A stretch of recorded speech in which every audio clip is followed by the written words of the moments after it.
Oh my goodness. So I'm gonna tell on myself. This is just embarrassing, but I just demonstrated this whole step right here of painting in the background, and I did not press record on the camera. So I'm gonna go back here and kind of explain what I did. Since we looked at this color matching process from the background earlier, I did the same thing to kind of arrive at these colors for the background. And then I went through here and I just painted in these shapes. So I had the original grid lines and I started by painting in this shape, and that helped me to determine that the shape of my maraca, the contour of the edge, was fairly correct.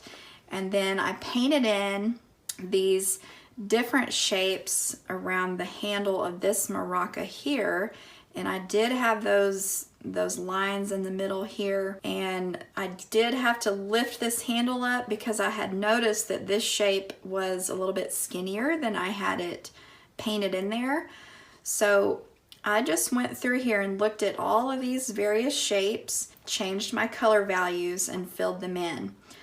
The next thing I did was I softened some of the edges, because between some of these shapes I had real hard edges, such as right here. So I went back and blended and softened those transitions, and right here where I did not see an edge.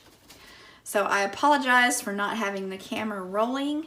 The next thing that we will do is we're actually going to go and start putting color on the maracas. But before we do that, I want to go back to Photoshop and I want to show you how you can start to learn to see values.